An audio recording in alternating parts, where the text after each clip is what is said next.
Hi, I'm Bob Jaswinski. Welcome to our October 2015 review of the markets. I'd like to spend the next 5 minutes or so talking about some observations we have. The third quarter of this year was one of the worst quarters for investment returns that we've experienced over the last 4 years. Year to date, through September 30th, the S&P 500 index is down about 7%. Since then, however, the global stock markets, including the S&P 500 index, have rallied and are up about 6% from September 30th through mid-October. We've been cautioning now for some time that volatility was likely to increase after years of modest intra-year declines in stocks. The first chart I want to review is this chart of annual returns and intra-year declines. The year-to-date numbers for 2015, including the intra-year decline from the high of 12%, appear reasonable in the context of history. During the last 6 years, we've had 5 strong years of returns and 1 modest year. Typically, the stock market experiences 2 to 3 good years for each modest or off year, so having 2 modest years in the last 7 is consistent with that history. You'll notice on this chart that strong return years have generally followed years of weak returns. The VIX index shows stock market volatility. This year's more volatile stock market follows about 4 years of relatively calm markets. Even though we've had increased volatility in the markets this year, it is far less than what we experienced during the financial crisis years of 2008 and 2009. We've had 3 pullbacks of at least 5% in the S&P 500 index this year, and that also appears quite subdued relative to history. The price-earnings ratio of the S&P 500 index at 15.1 is currently below the 25-year average of 15.8.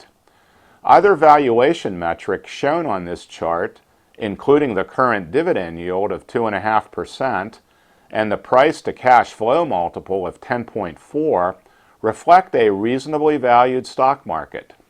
Current valuations of stocks make stocks a more attractive investment for long-term investors than bonds.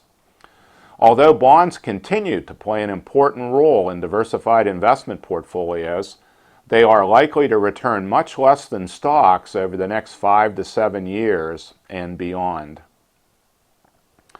Foreign developed markets are trading at more attractive price-earnings multiples than the S&P 500 index. The Europe, Australasia, Far East index is trading at a price-earnings multiple of 13.7. The current level of the index is below the high reached in 2007. In the United States, stocks are trading at much higher levels than the highs reached in 2007. The dividend yield on foreign developed stock markets is 3.3%, greater than the 2.5% dividend earned on the S&P 500 index. The International Equity Earnings and Valuations chart shows comparisons to the S&P 500 index for the continental Europe markets and emerging markets. On the bottom right of the chart, note the price-earnings multiple of emerging markets at 10.7. A very attractive level. Earnings growth in Europe and emerging markets have greatly lagged earnings growth of the S&P 500 index companies over the recent past. Recent increases in the value of the U.S. dollar, making imports more attractive to U.S. consumers, could assist in generating more earnings for European and emerging market companies in the near future. In addition, with the drop in oil and gas prices, earnings of companies that use energy will increase due to the lower prices paid for oil and gas and related products. Based on current price-earnings multiples and prospects for better earnings by foreign companies, we continue to believe that future returns from foreign developed and emerging markets are likely to be good and perhaps better than the U.S. markets.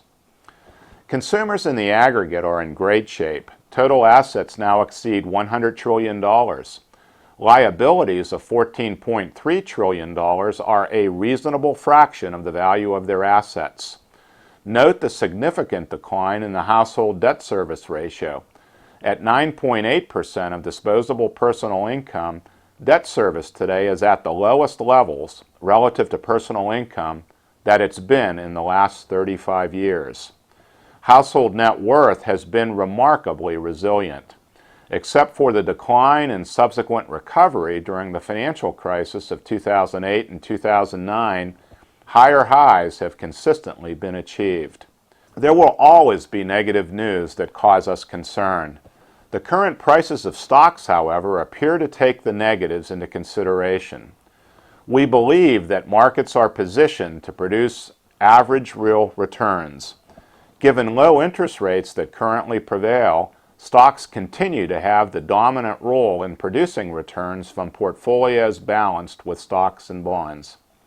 Thank you for taking the time to watch this video. Please contact me or your lead advisor if you have questions or desire discussion.